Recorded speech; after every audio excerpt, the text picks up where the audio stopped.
sur Europe 1. Le débrief de la matinale, les temps forts de ce que vous avez entendu ce matin sur Europe 1. Ça fait 6 ans, jour pour jour, que Vincent Lambert est dans le coma. Sa femme, Rachel, était mon invitée pour l'interview vérité et à 7h45, je lui ai demandé comment elle envisageait son avenir à elle. Depuis le premier jour de l'accident, on apprend à vivre au jour le jour et faire des projets, c'est très difficile, donc on prend les épreuves au fur et à mesure. Donc voilà, je suis debout. Voilà le livre de Rachel Lambert qui s'appelle Vincent, parce que je l'aime, je veux le laisser partir, et c'est publié chez Fayard. Le virus Ebola a déjà fait 3000 victimes. Notre reporter Gwendoline de Bono est en ce moment à Monrovia, au Libéria, l'une des villes les plus touchées au monde. À 7h08, elle nous racontait le cauchemar que vit au quotidien la population.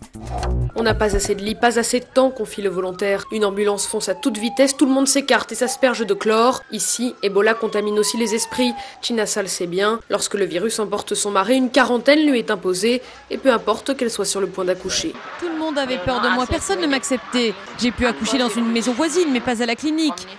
Seule ma sœur me déposait de la nourriture, parce que c'est ma sœur, j'imagine, je ne lui faisais pas peur. Reportage de Gwendoline de Bono, envoyé spécial d'Europe 1 à Monrovia, au Libéria. Le Sénat repasse à droite et il accueille pour la première fois de son histoire 2 élus Front National. Voilà un sujet qui vous a énormément fait réagir au 39-21 et parmi tous ceux qui nous ont appelés, il y a Joël. Bonjour Joël, vous nous appelez de Saint-Jean-de-Bray dans le Loiret. Oui, bonjour Thomas.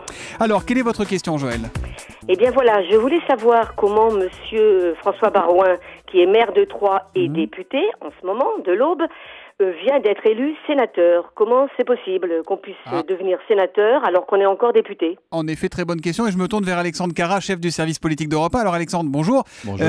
Comment c'est possible ça ? Comment il peut être à la fois député et sénateur ? Rien ne l'interdit et il ne sera pas député et sénateur en même temps puisqu'il va devoir démissionner. Il va y avoir une élection partielle qui va être organisée et en fait, il va prendre son mandat de sénateur seul, sans son mandat de député. Donc, il ne cumulera pas. Donc ça, c'est possible. En revanche, effectivement, désormais, par exemple, on l'a entendu tout à l'heure, David Racheline, l'élu FN, qui lui va être obligé d'abandonner un mandat parce qu'actuellement, la loi permet juste à un parlementaire d'avoir un autre mandat exécutif local. Et enfin, à partir de 2017, là, on n'aura plus le droit qu'à un mandat. Un parlementaire, sénateur ou député ne pourra plus cumuler avec un autre mandat.